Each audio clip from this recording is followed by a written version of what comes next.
So welcome back to Nightchild Reviews.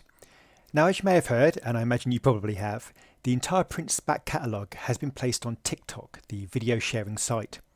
Now, some people are very happy about this, some people are very upset about this, so I think it's worth taking a look at, certainly.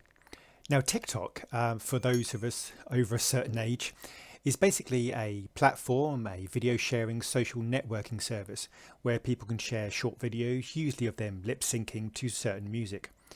Now, it's incredibly popular, hugely downloaded. It's become one of the most downloaded apps in the world. It is the most downloaded app in the US in 2018. It has also been named as the 7th most downloaded app of 2010 to 2019.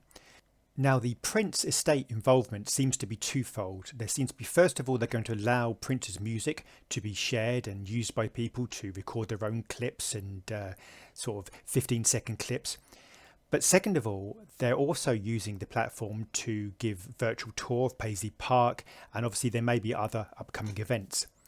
Now, the first thing to say is it's probably a lot easier to show you than to talk about it. So I'll show you a brief TikTok clip, and this is the kind of thing that we are talking about.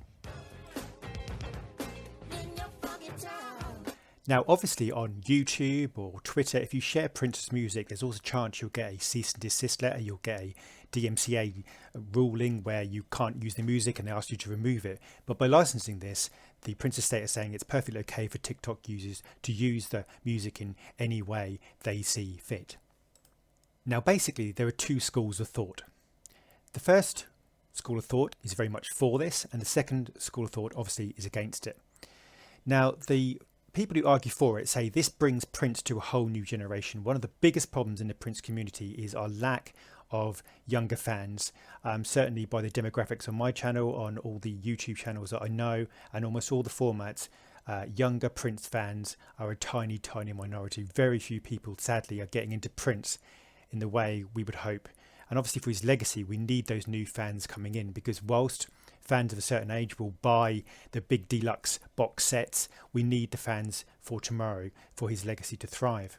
And people argue that using TikTok is a good way of doing this, that it is the social media of the new generation, and that people use this in a creative sense. And if they use the memes or GIFs or music of Prince, they will then hopefully, and this is the key part, hopefully then dig into his catalogue and find out more about Prince, and hopefully in time become a fan too.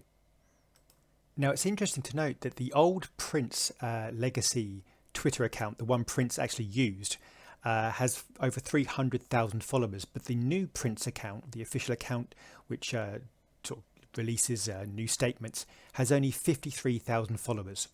Now, TikTok has been going with the Prince official stamp of approval for just a few days, and already it's at 94.8 thousand followers, so almost twice what the official Prince account has. It's clearly a very popular app, and some of these videos on the TikTok platform can go viral. They can get millions and millions of viewers, and this is obviously, arguably a very good thing for Prince. Around about 600,000 people watched the Sound Off live stream tour of Paisley Park.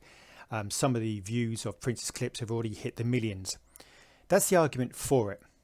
Now, the argument against it is that Prince was someone who wanted, first of all, to be paid well for his work, to be paid a good rate. He didn't like his music on YouTube. He was against using his music for Guitar Hero, for those kind of games. He very much wanted people to experience the music in a profoundly different sense. Some people have argued that a 15-second clip can never give you the depth of a Prince song. It's going to be a quick snatch. You might be playing it in the background. Lots of these videos are people just doing everyday things whilst playing Prince music in the background. And some people have argued that in some way it cheapens his legacy, that it becomes all about money. Now, let's be clear, money is a huge issue for the Prince estate, because Prince derived a lot of his income from his live performances. He would earn 20 million doing a tour, whether it be Musicology or the O2 shows, 20, 30, 40 million.